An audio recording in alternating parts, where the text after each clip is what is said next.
My channel. मैं अपूर्वा और आज के वीडियो में हम डिस्कस करने वाले हैं some exceptions of oxidation number. जैसा कि आपने लास्ट वीडियो में पढ़ा होगा कि ऑक्सीडेशन नंबर को फाइंड आउट करने के लिए हमारे पास में कुछ रूल्स होते हैं। लाइक मॉलिक्यूल्स हमेशा जीरो ऑक्सीडेशन स्टेट में होते हैं।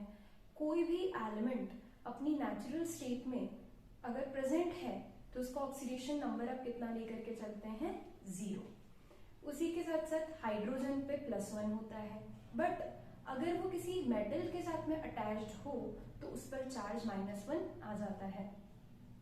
ऐसे ही कुछ और भी रूल्स हमने लास्ट वीडियो में डिस्कस किए थे, बट वहां पर मैंने आपको बताया था कि it is not possible to calculate oxidation number in each case with the help of these rules. मतलब कि ये रूल्स आप हर केस में नहीं अप्लाई कर सकते हैं। कुछ कुछ ऐसे कंपाउंड्स होते हैं जिनके लिए आपको उनकी स्ट्रक्चर का पता होना बहुत जरूरी है, क्योंकि स्ट्रक्चर पता होगी तो आप इजीली उन केसेस में ऑक्सीडेशन नंबर को फाइंड आउट कर पाएंगे। तो आज का जो हमारा लेक्चर है उसके अंदर हम यही ट्राई करेंगे कि स्ट्रक्चर्स के बेसिस पे हम किस तरीके से ऑक्सीडेशन नंबर को फाइंड आउट कर लें। तो हमें पता कैसे चला कि किसी केस में हमें स्ट्रक्चर की हेल्प लेनी पड़ेगी। तो देखिए, हमने लास्ट लेक्चर में जितने भी एग्जांपल्स किए थे उन सब में आपने देखा था कि इंटीजर की फॉर्म में ही ऑक्सीडेशन नंबर निकल करके आ रहा था। वो वैल्यू चाहे +2 थी, +3 थी, +6 थी, मीन्स ये जितनी भी वैल्यूज थी all these values were in the form of integers. But what if values are in present of fraction? तो ये तो नहीं बोल सकते हैं यहाँ पर कि जो भी इलेक्ट्रॉन ट्रांसफर हुआ होगा वो भी फ्रैक्शंस की फॉर्म में ही हुआ होगा। क्या आप ऐसा बोल सकते हैं? तो आपका आंसर होगा कि पॉसिबल है ये वैल्यूज, बट इलेक्ट्रॉन का जो ट्रांसफर है वो कभी भी फ्रैक्शंस की फॉर्म में नहीं हो सकता है। These values are actually signifying average oxidation number. ये वैल्यूज हमें बता रही है कि कोई एलिमेंट उसकी एवरेज ऑक्सीडेशन स्टेट मतलब एवरेज ऑक्सीडेशन नंबर है उसका 16/3, 8/3 या फिर कोई और भी फ्रैक्शन यहाँ पर हो सकता है। तो ये जितने भी मैंने एग्जांपल्स लिखे हैं हम इन सबकी स्ट्रक्चर्स को ड्रॉ करके ये फाइंड आउट करने का ट्राई करते हैं कि किस तरीके से हम इन एलिमेंट्स का ऑक्सीडेशन स्टेट फाइंड आउट कर सकते हैं।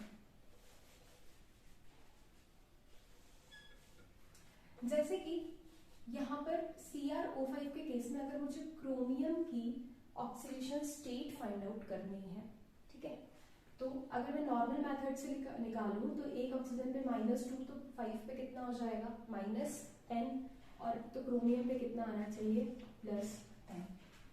बट आपको बहुत अच्छे से पता होगा कि क्रोमियम की जो मैक्सिमम ऑक्सीडेशन स्टेट होती है वो +6 होती है। मतलब यहाँ पर तो क्रोमियम ने अपनी मैक्सिमम ऑक्सीडेशन स्टेट को भी एक्सीड कर दिया। तो इज इट पॉसिबल? तो आपका आंसर होगा कि नहीं, +10 तो नहीं पॉसिबल है। Now let's draw the structure of chromium. तो देखो कैसे करेंगे हम इसको ड्रॉ। ये क्रोमियम में 2 ऑक्सीजन, फिर उसके बाद ये क्रोमियम में 2 और ऑक्सीजन, और एक जो बचेगा इसके अंदर वो यहाँ पर कैसे आ जाएगा, डबल बॉन्ड O की फॉर्म में आ जाएगा।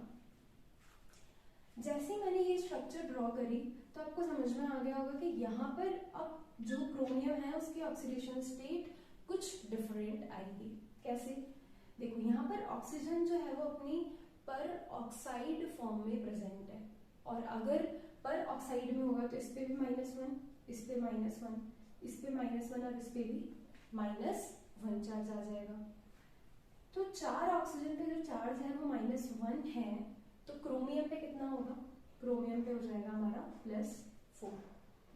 ये जो ऑक्सीजन है इस पे होगा -2, क्योंकि तो सिंपल ऑक्साइड है, तो इस वजह से क्रोमियम पे कितना आएगा, +2 आ जाएगा। तो ओवरऑल अगर हम क्रोमियम पे चार्ज देखें तो +2 और +4 से कितना जाना चाहिए, +6। मतलब यहाँ पर जो क्रोमियम है वो कौन सी स्टेट में प्रेजेंट है, +6 स्टेट में प्रेजेंट है। अब अगर हम बात करें तो इसकी स्ट्रक्चर देखेंगे तो इसकी जो स्ट्रक्चर है वो कुछ बटरफ्लाई फॉर्म में लग रही है, ठीक है, तो इसीलिए हम इसको बटरफ्लाई स्ट्रक्चर भी बोल देते हैं। साथ ही साथ में जो इसका कलर होता है वो ब्लू होता है, ठीक है, तो आप इसको क्या बोल सकते हैं, आप इसको बोल सकते हैं इट इज ब्लू बटरफ्लाई। क्या बोल सकते हैं इसे हम यहाँ पर, blue butterfly. Now the next question is C3O2, जिसमें आपको कार्बन की ऑक्सीडेशन स्टेट को फाइंड आउट करना है। तो अगर एक ऑक्सीजन पे -2 है, एक पे -2, तो 2 पे कितना होगा, -4। अगर इस पे -4 है तो कार्बन पे कितना हो जाएगा, +4। 3 कार्बन पे +4 है तो एक कार्बन पे कितना हो रहा है, +4/3। तो अब हमें इसकी स्ट्रक्चर से ये चेक करना है कि +4/3 यहाँ पर कैसे आया होगा, सेकंड ये करेक्ट भी है या नहीं है। तो देखिए अगर हम इसकी स्ट्रक्चर को ड्रॉ करते हैं तो ये बनेगा हमारा कुछ इस तरीके से। आपने ऑर्गेनिक केमिस्ट्री में एलीन्स की स्ट्रक्चर के बारे में डिस्कस किया होगा। एलीन्स मतलब जहां पर कार्बन के रेगुलर डबल बॉन्ड्स आ जाएं तो उसे हम क्या बोल देते हैं, एलीन्स बोल देते हैं। तो यहाँ पे भी कार्बन एलीन की फॉर्म में प्रेजेंट है। अब अगर मैं इस वाले कार्बन और इस वाले कार्बन को देखूं तो दोनों का जो एनवायरनमेंट है वो सेम है। कैसे, ये कार्बन के इधर ऑक्सीजन और इधर कार्बन है, उसी तरीके से ये वाला जो कार्बन है हमारा, इसके भी इधर कार्बन और इधर ऑक्सीजन है। तो अगर मैंने एक का ऑक्सीडेशन स्टेट फाइंड आउट कर लिया तो वही वापस से इस वाले कार्बन के लिए भी एप्लीकेबल होगा। तो देखते हैं, ये -2 होगा तो इसकी वजह से कार्बन पे कितना आएगा, +2। सेम टाइप के एटम्स जब बॉन्डेड हो और कोवेलेंट बॉन्ड हो तो उस केस में जो चार्ज शिफ्ट होगा वो 0 होगा। तो +2 और इसकी वजह से 0, तो इस पे एक्चुअल में ही कितना आ जाएगा, +2 आ जाएगा। सिमिलरली ये वाला जो कार्बन है ये भी कितना चार्ज शो करेगा, +2 चार्ज शो करेगा। अभी मैंने बताया कि अगर सेम टाइप के एटम से बॉन्डेड है तो खुद भी कोई चार्ज आता है क्या, आंसर इज नो। तो इस पे कितना आ जाएगा, 0, और इस वाले पे वापस से -2। तो आपसे अगर पूछा जाए कि कार्बन का एवरेज ऑक्सीडेशन नंबर कितना है, तो अगर इसका एवरेज ऑक्सीडेशन नंबर हम कैलकुलेट करेंगे, +2 + 0 + 2 कितना होगा, +4। कितने कार्बन के बीच में है, 3, तो क्या आंसर आ जाएगा, +4/3। अगर आपसे पूछा जाए कि कार्बन की ऑक्सीडेशन स्टेट क्या है, तो ऑक्सीडेशन स्टेट का मतलब होता है कि इंडिविजुअल एटम पर कितना चार्ज प्रेजेंट है। देखिए यहाँ पे +2 है, 0 है, +2 है, तो कार्बन की ऑक्सीडेशन स्टेट +2 भी होगी और एक और क्या होगी, 0 होगी। ठीक है, तो ये यहाँ पर कुछ बहुत बेसिक सी चीजें जो आपको स्ट्रक्चर से फाइंड आउट करने में हेल्प करेगी। जो नेक्स्ट आता है हमारा दैट इज CaOCl2। CaOCl2 में क्लोरीन का ऑक्सीडेशन नंबर फाइंड आउट करना है। देखते हैं, कैल्शियम पे +2, क्यों, क्योंकि एक एल्कली अर्थ मेटल है। ऑक्सीजन पे -2, ठीक है। ओवरऑल इस पे कितना आना चाहिए, 0, क्योंकि +2 -2 का रिजल्ट कितना हो जाता है, 0 हो जाता है। तो इसके स्ट्रक्चर में यहाँ पर ड्रॉ करूँ तो इसकी स्ट्रक्चर कुछ ऐसी रहेगी। यहाँ पर आ जाएगा कैल्शियम, इससे अटैच होगा एक क्लोरीन, और इससे क्या अटैच होगा, OCl अटैच होगा। ठीक है, अब हमें पता है कि इस पे +2 है, मतलब इन दोनों पे मिलाकर के Cl और OCl पे कितना चार्ज हो जाना चाहिए, -2 होना चाहिए। क्लोरीन अकेला है तो यहाँ पर -1 आएगा। दैट मीन्स कि ये जो OCl है इस पे टोटल चार्ज कितना कंसीडर करके चलेंगे, -1 कंसीडर करके चलेंगे। ठीक है, ये भी आगे समझ में। अब जब आपको OCl में Cl पे चार्ज निकालना है तो देखो ऑक्सीजन पे हम -2 लेके चलेंगे, क्योंकि जो इलेक्ट्रोनेगेटिव एलिमेंट है वो खुद पे कौन सा चार्ज कैरी करेगा, माइनस, तो O पे कितना आ जाएगा, माइनस। अगर इस पे -2 है और रिजल्ट मुझे -1 चाहिए तो Cl पे कितना आना चाहिए, Cl पे आना चाहिए आपका +1। तो अगेन आपसे पूछा जाए कि ऑक्सीडेशन नंबर क्या है, तो आप क्या बोलेंगे, एक पे +1 और एक पे -1, तो रिजल्ट कितना आ जाएगा, 0। अगर ऑक्सीडेशन स्टेट फाइंड आउट करनी हो तो ऑक्सीडेशन स्टेट के लिए इंडिविजुअल एटम पे जो चार्जेस होते हैं, लाइक यहाँ पे -1 और +1 चार्ज है, तो ऑक्सीडेशन स्टेट आप क्या डिफाइन कर सकते हैं, -1 और +1 डिफाइन कर सकते हैं। Now let's try to find out oxidation number of sulfur in given compounds. For these compounds, first is H2SO5. अगर आपने पहले जो पार्ट 1 बनाया था, अगर आपने वो वीडियो देखा है, then you have understood or you have learned the naming of H2SO5. इसे हम बोलते हैं पर ऑक्सी मोनोसल्फ्यूरिक एसिड। इसका एक और नेम भी होता है, एंड दैट इज कैरोज एसिड। इसका एक और नाम क्या होता है, कैरोज एसिड होता है। तो अगर मुझे यहाँ पर सल्फर का ऑक्सीडेशन नंबर फाइंड आउट करना है, तो सबसे पहले चेक करते हैं कि नॉर्मल जो रूल्स होते हैं उनके थ्रू सल्फर का ऑक्सीडेशन नंबर कितना आएगा। तो एक ऑक्सीजन पे -2, तो 5 पे कितना आएगा, -10। हाइड्रोजन पे कितना आता है, +2। तो यहाँ पर सल्फर पे आना चाहिए +8। But as you know sulphur की जो स्टेट्स होती है वो -2 से 6 तक एग्जिस्ट करती है, और यहाँ पर +8 आ रही है जो कि पॉसिबल नहीं है।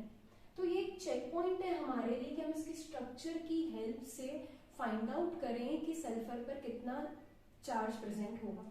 तो देखते हैं इस चार्ज को फाइंड आउट करने के लिए हमें इसकी स्ट्रक्चर को कैसे ड्रॉ करना है। सबसे पहले सल्फर, अब अगर यहाँ पर +8 6 से ग्रेटर है, अगर हायर चार्ज है, तब वहां पर मान के चलो कि पर ऑक्साइड का एक बॉन्ड तो प्रेजेंट होगा ही होगा, पर ऑक्साइड लिंकेज वहां पर श्योरली होगा।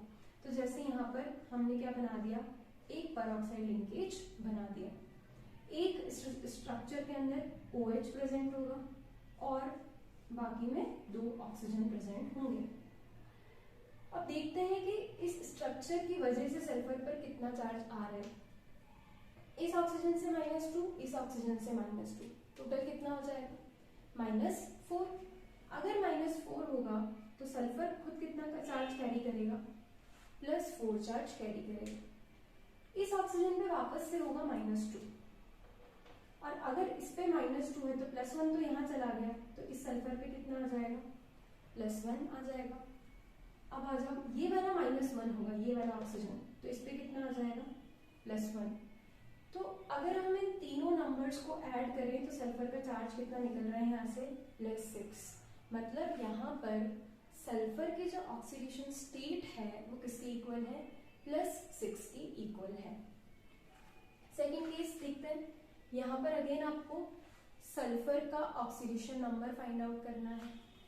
इसमें आ जाएगा -16, और हाइड्रोजन की वजह से कितना होगा, +2। -16 +2 कितना आ रहा है, +14, क्योंकि इस पे +14 होगा तभी ओवरऑल रिजल्ट जो होगा वो न्यूट्रल होगा। मतलब एक सल्फर पे बात करी जाए तो वो कितना होगा यहाँ पे, +7 के इक्वल होगा। क्या पॉसिबल है कि सल्फर +7 स्टेट को शो करे, नहीं। मतलब ये जो स्ट्रक्चर होगी इसके अंदर भी वापस से पर ऑक्सी लिंकेज प्रेजेंट होगा। तो आइए हम स्ट्रक्चर देखते हैं। सबसे पहले हम ड्रॉ कर देंगे 2 सल्फर, और जो 2 हाइड्रोजन है वो किस फॉर्म में आ जाएंगे यहाँ पे, OH। तो यहाँ पर मैंने बना दिए 2 OH बना दिए, मतलब 2 हाइड्रोजन 2 सल्फर कंप्लीट। क्या बच रहे हैं, ऑक्सीजन। ऑक्सीजन जो बच रहे हैं, अगर मैंने यहाँ पर 4 ऑक्सीजन अटैच कर दिए, 2 इस सल्फर से और 2 इस सल्फर से, बट अभी भी 2 ऑक्सीजन और बचेंगे। मतलब वो किस फॉर्म में प्रेजेंट हैं, वो यहाँ पर ऑक्साइड की फॉर्म में प्रेजेंट है। तो ये हमारे हो गए पर ऑक्साइड की फॉर्म में सल्फर प्रेजेंट हो गए। अब अगर मैं देखूं कि ये जो सल्फर है ये कितना ऑक्सीडेशन नंबर कैरी करेगा, -2 इन दोनों की वजह से, तो इसकी वजह से सल्फर पे कितना आएगा, +4। अभी देखा था ये भी -1 देगा, ये भी -1 देगा, तो कितना आएगा +2। मतलब इस वाले सल्फर का जो भी हमारा ऑक्सीडेशन नंबर है वो कितना होगा, +6 होगा। इस वाले एटम पर आते हैं। यहाँ पर जो सल्फर का ऑक्सीडेशन स्टेट होगा, सॉरी यहाँ पर आप ध्यान रखिए कि हम ऑक्सीडेशन स्टेट फाइंड आउट कर रहे हैं, ऑक्सीडेशन नंबर एवरेज निकलता है, ठीक है। अब यहाँ पर मैंने देखा तो क्या देखेंगे वापस से, इस सल्फर का जो एनवायरनमेंट है वो सेम है, यहाँ भी OH, यहाँ भी OH, ये दोनों ऑक्सीजन सेम है, ये ऑक्सीजन सेम है, मतलब इसका भी जो ऑक्सीडेशन स्टेट होगा वो कितना हो जाएगा, +6 हो जाएगा।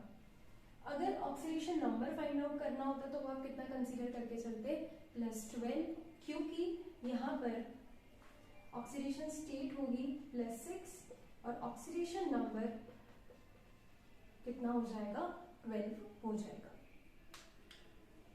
अब जो नेक्स्ट आता है हमारा Na2H2O3।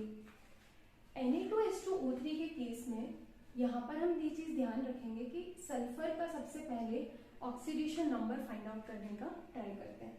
ये आएगा -6, ये आएगा +2, तो सल्फर पे कितना होना चाहिए, +4, तभी टोटल जो यहाँ पर चार्जेस हैं वो बैलेंस होंगे।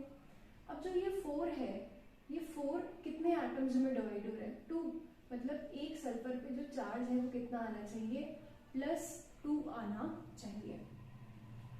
इसके +2 चार्ज के लिए हम अगर यहाँ पर देखें तो हमें इसकी स्ट्रक्चर बनानी पड़ेगी। ये सल्फर यहाँ आएगा ONA और ये भी क्या आ जाएगा, ONA, ठीक है। अब एक सल्फर चला गया, 2 सोडियम चले गए और 2 क्या चले गए यहाँ पर, ऑक्सीजन। अब जो एक ऑक्सीजन बच रहा है उसको हम यहाँ पर डबल बॉन्ड O से अटैच कर देंगे, तो ये बन जाएगा हमारा डबल बॉन्ड O। इसके अलावा जो एक और सल्फर बचेगा वो यहाँ पर डेटिव बॉन्ड से अटैच्ड होगा, क्योंकि देखो सल्फर के आउटरमोस्ट में 6 इलेक्ट्रॉन्स होते हैं और 4 इलेक्ट्रॉन्स बॉन्डिंग में चले गए, 4 बॉन्डिंग में गए तो कितने बचेंगे, 2, और वो 2 यहाँ पर कैसे अटैच होंगे, डेटिव बॉन्ड से अटैच होंगे।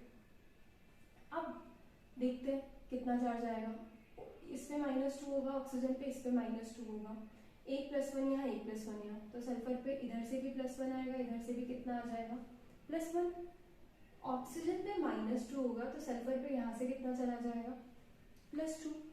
अब देखो ये जो डेटिव बॉन्ड है, इस डेटिव बॉन्ड की वजह से अगर हम देखें कभी भी तो जो डोनर होता है वो पॉजिटिव चार्ज कैरी करता है और जो एक्सेप्टर होता है वो कौन सा चार्ज कैरी करता है, negative.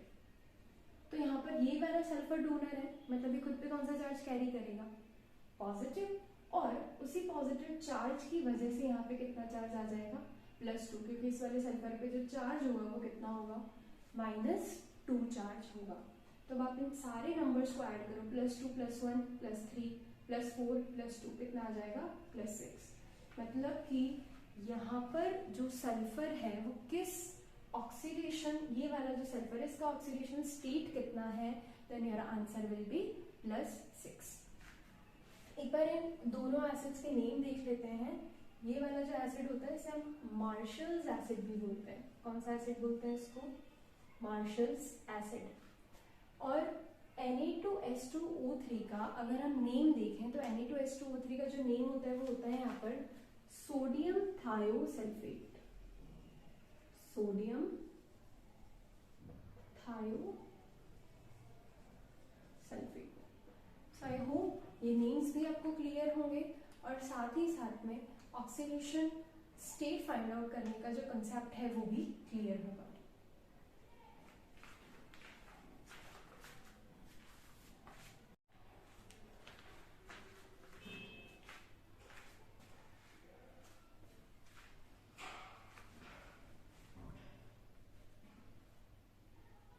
Now let's try to find out oxidation number of sulfur in given compounds. For these compounds, first is H2SO5. अगर आपने पहले जो पार्ट 1 बनाया था, अगर आपने वो वीडियो देखा है, then you have understood or you have learned the naming of H2SO5. इसे हम बोलते हैं पर ऑक्सी मोनोसल्फ्यूरिक एसिड। इसका एक और नेम भी होता है एंड दैट इज कैरोज एसिड। इसका एक और नाम क्या होता है? कैरोज एसिड होता है। तो अगर मुझे यहाँ पर सल्फर का ऑक्सीडेशन नंबर फाइंड आउट करना है तो सबसे पहले चेक करते हैं कि नॉर्मल जो रूल्स होते हैं उनके थ्रू सल्फर का ऑक्सीडेशन नंबर कितना आएगा। तो एक ऑक्सीजन पे -2 तो 5 पे कितना आएगा? -10। हाइड्रोजन पे कितना आता है? +2। तो यहाँ पर सल्फर पे आना चाहिए +8। But as you know sulphur की जो स्टेट्स होती है वो -2 से 6 तक एग्जिस्ट करती है और यहाँ पर +8 आ रही है जो कि पॉसिबल नहीं है। तो ये एक चेक पॉइंट है हमारे लिए कि हम इसकी स्ट्रक्चर की हेल्प से फाइंड आउट करें कि सल्फर पर कितना चार्ज प्रेजेंट होगा। तो देखते हैं इस चार्ज को फाइंड आउट करने के लिए हमें इसकी स्ट्रक्चर को कैसे ड्रॉ करना है। सबसे पहले सल्फर, अब अगर यहाँ पर +8 6 से ग्रेटर है, अगर हायर चार्ज है, तब वहां पर मान के चलो कि पर ऑक्साइड का एक बॉन्ड तो प्रेजेंट होगा ही होगा, पर ऑक्साइड लिंकेज वहां पर श्योरली होगा। तो जैसे यहाँ पर हमने क्या बना दिया, एक पर ऑक्साइड लिंकेज बना दिया। एक स्ट्रक्चर के अंदर OH प्रेजेंट होगा और बाकी में 2 ऑक्सीजन प्रेजेंट होंगे। अब देखते हैं कि इस स्ट्रक्चर की वजह से सल्फर पर कितना चार्ज आ रहा है। इस ऑक्सीजन से -2, इस ऑक्सीजन से -2, टोटल कितना हो जाएगा? -4। अगर -4 होगा तो सल्फर खुद कितना का चार्ज कैरी करेगा? +4 चार्ज कैरी करेगा। इस ऑक्सीजन पे वापस से होगा -2 और अगर इस पे -2 है तो +1 तो यहाँ चला गया, तो इस सल्फर पे कितना आ जाएगा? +1 आ जाएगा। अब आ जाओ, ये वाला -1 होगा, ये वाला ऑक्सीजन, तो इस पे कितना आ जाएगा? +1। तो अगर हम इन तीनों नंबर्स को ऐड करें तो सल्फर का चार्ज कितना निकल रहा है यहाँ से? +6। मतलब यहाँ पर सल्फर की जो ऑक्सीडेशन स्टेट है वो किसके इक्वल है? +6 के इक्वल है। सेकेंड केस देखते हैं। यहाँ पर अगेन आपको सल्फर का ऑक्सीडेशन नंबर फाइंड आउट करना है। इसमें आ जाएगा -16 और हाइड्रोजन की वजह से कितना होगा? +2। -16 +2 कितना आ रहा है? +14, क्योंकि इस पे +14 होगा तभी ओवरऑल रिजल्ट जो होगा वो न्यूट्रल होगा।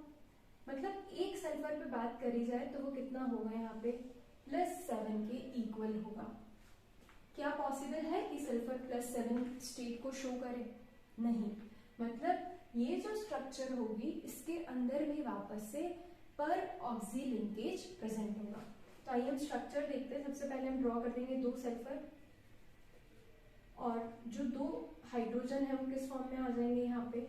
OH। तो यहाँ पर मैंने बना दिए 2 OH बना दिए, मतलब 2 हाइड्रोजन 2 सल्फर कंप्लीट। क्या बच रहे हैं? ऑक्सीजन। ऑक्सीजन जो बच रहे हैं, अगर मैंने यहाँ पर 4 ऑक्सीजन अटैच कर दिए, 2 इस सल्फर से और 2 इस सल्फर से, बट अभी भी 2 ऑक्सीजन और बचेंगे। मतलब वो किस फॉर्म में प्रेजेंट हैं? वो यहाँ पर ऑक्साइड की फॉर्म में प्रेजेंट है। तो ये हमारे हो गए पर ऑक्साइड की फॉर्म में सल्फर प्रेजेंट हो गए। अब अगर मैं देखूं कि ये जो सल्फर है ये कितना ऑक्सीडेशन नंबर कैरी करेगा? -2 इन दोनों की वजह से, तो इसकी वजह से सल्फर पे कितना आएगा? +4। अभी देखा था ये भी -1 देगा, ये भी -1 देगा, तो कितना आएगा? +2। मतलब इस वाले सल्फर का जो भी हमारा ऑक्सीडेशन नंबर है वो कितना होगा? +6 होगा। इस वाले एटम पर आते हैं। यहाँ पर जो सल्फर का ऑक्सीडेशन स्टेट होगा, सॉरी यहाँ पर आप ध्यान रखिए हम ऑक्सीडेशन स्टेट फाइंड आउट कर रहे हैं, ऑक्सीडेशन नंबर एवरेज निकलता है, ठीक है।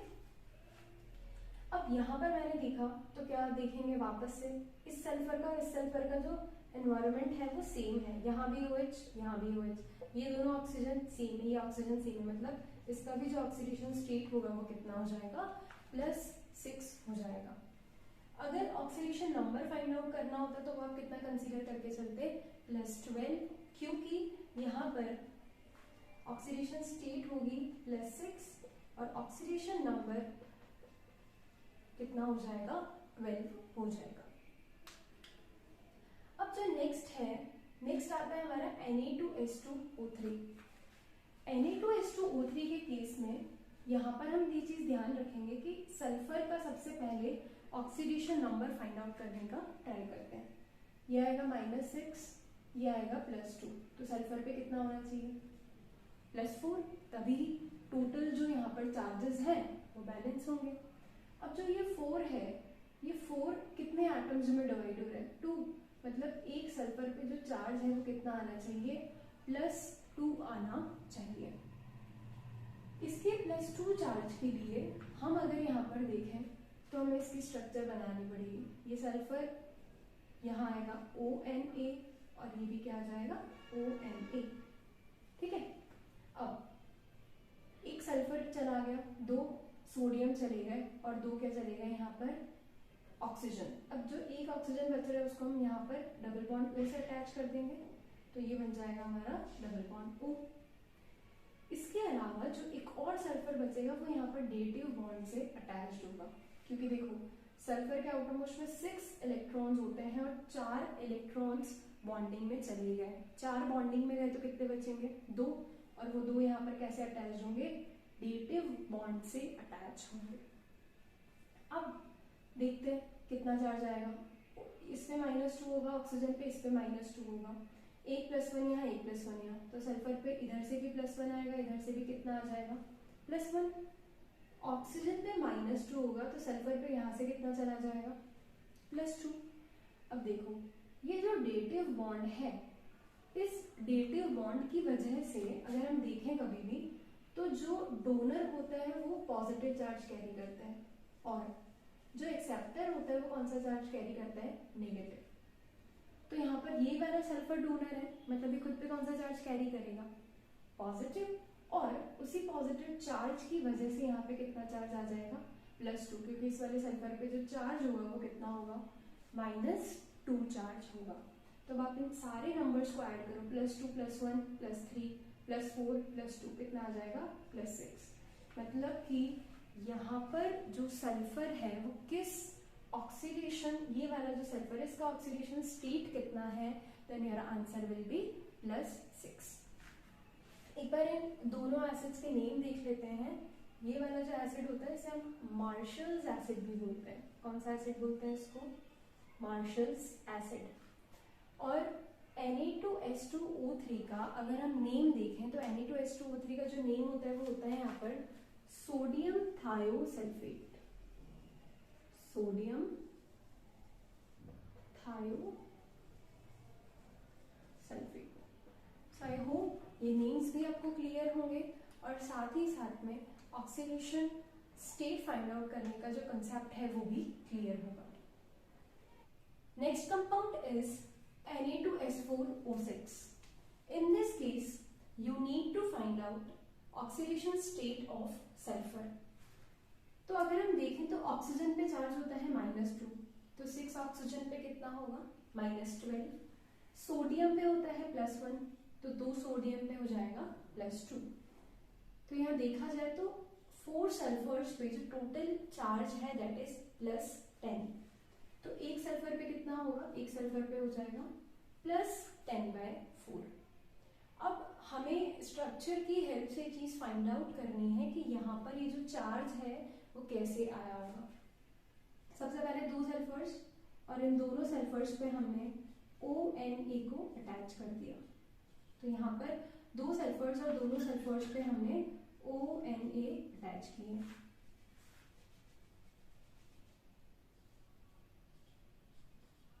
अब देखिए 2 Na यहाँ स्ट्रक्चर में आ चुके हैं, 2 सल्फर्स आ चुके हैं, मतलब 2 तो सल्फर और बचे हैं और 6 में से 2 ऑक्सीजन अगर यहाँ यूज आ गए देन 4 ऑक्सीजन आर रिमेनिंग।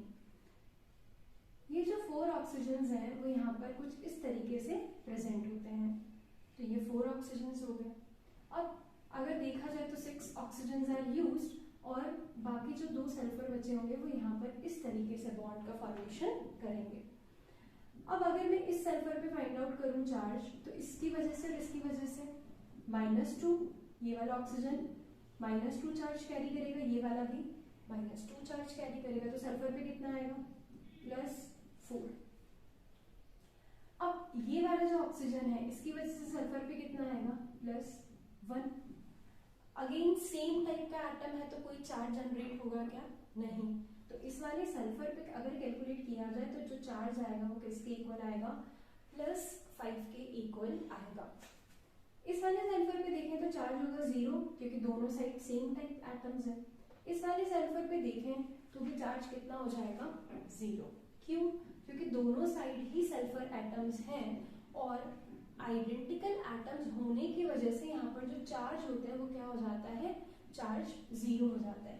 इस वाले सल्फर को अगर आप इससे कंपेयर करें then both of these sulphurs are same, और अगर ये सल्फर्स सेम होंगे तो इस पे जितना चार्ज है उतना ही चार्ज इस सल्फर पे भी आएगा, तो यहाँ पे जो चार्ज होगा दैट विल बी +5। तो इसके +5 होने की वजह से अगर हम इसका टोटल चार्ज कैलकुलेट करें तो कितना है +10। ये कितने सल्फर्स में डिवाइडेड हैं, 4, तो आंसर आ जाएगा +10/4। इसीलिए आपने देखा कि यहाँ पर सल्फर का जो एवरेज ऑक्सीडेशन नंबर है दैट इज इक्वल्स टू 10/4। अब बात कर लेते हैं कि Na2S4O6 का नेम क्या होता है। तो ये जनरली आपको बुक्स में सोडियम टेट्राथायोनेट के नाम से मिलता है। नेक्स्ट आता है Br3OH, जिसमें आपको Br पे चार्ज फाइंड आउट करना है।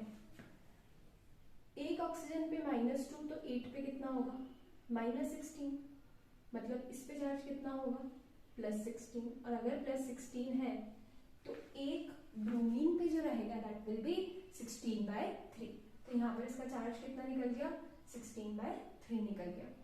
इसकी स्ट्रक्चर बहुत ही सिंपल है, आपको जस्ट ये ध्यान रखना है कि स्ट्रक्चर के अंदर एक सिमेट्री प्रेजेंट हो। तो देखो 3 ब्रोमीन बनाने हैं तो 3 ब्रोमीन एटम्स यहाँ पर ये हो गए। टोटल ऑक्सीजन है 8, तो कैसे अटैच करेंगे ऑक्सीजन को, एक ऑक्सीजन, दूसरा, ये थर्ड, ये फोर्थ, ये फिफ्थ, ये सिक्स्थ, ये 7th और ये 8th, ये हो गए सारे ऑक्सीजन एटम्स। अब अगर ये 3 ऑक्सीजन डबल बॉन्ड्स बना रहे हैं तो इस पे -2, इस पे भी -2 और इस पे भी -2, तो इस ब्रोमीन पे कितना चार्ज आ जाएगा +6। ये वाले ब्रोमीन की बात करते हैं तो इस पे इधर ब्रोमीन एटम है, इधर ब्रोमीन एटम है, कोई लोड वाली बात नहीं, दोनों का चार्ज हो जाएगा। इन दोनों की वजह से जो चार्ज आएगा इस पे दैट विल बी 0। इन दोनों ऑक्सीजन की वजह से कितना होगा -2 और इस पे भी -2, तो यहाँ आ जाएगा हमारा +4।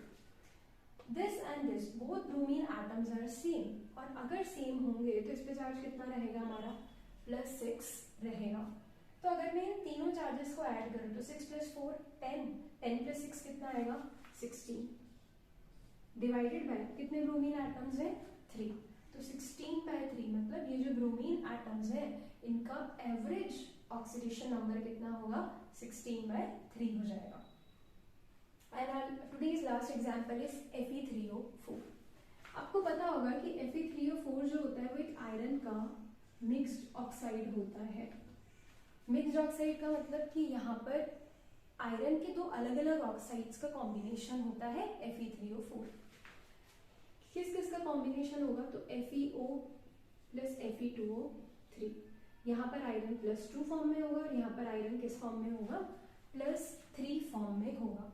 तो हम ये देखते हैं कि अगर इसका एवरेज ऑक्सीडेशन नंबर निकालें हम आयरन का तो वो कितना आएगा, तो देखो ऑक्सीजन पे -8, तो Fe3 पे कितना हो जाएगा +8, और अगर इस पे +8 आ रहा है मतलब देखा जाए तो ये कितना होना चाहिए, एक आयरन पे जो चार्ज होगा that will be equals to +8/3, तो यहाँ पे लिख दिया हमने +8/3। अब इसकी स्ट्रक्चर देखते हैं। इसकी स्ट्रक्चर में सबसे पहले Fe से क्या अटैच्ड होंगे ऑक्सीजन, फिर इन्हीं ऑक्सीजन से और ऑक्सीजन अटैच होंगे, वो किससे अटैच होगा आयरन से अटैच होगा। अब देखो ये वाला जो आयरन होगा इस पे इसकी वजह से -1, इसकी वजह से -1 और इसकी वजह से -1, 3 -1 होंगे अगर तो -3 बनाएंगे, तो आयरन पे चार्ज कितना होना चाहिए +3। ये तो आई होप सबको समझ में आ रहा है कि ये पेरोक्साइड लिंकेज है। पेरोक्साइड लिंकेज होने पर ऑक्सीजन पे जो चार्ज होता है वो -1 होता है, तो आयरन पे कितना हो जाएगा +3।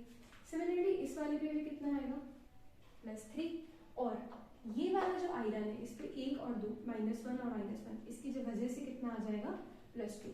तो आप देख सकते हैं यहाँ पर 2 तो +3 फॉर्म में होंगे और एक आयरन जो होगा आयरन का एटम वो +2 फॉर्म में एग्जिस्ट करेगा। So in this video I have tried to cover maximum of the exceptions, and still if you have any doubt related with this video or doubt in any other example, then you can just ask me in the comment box. Thanks for watching.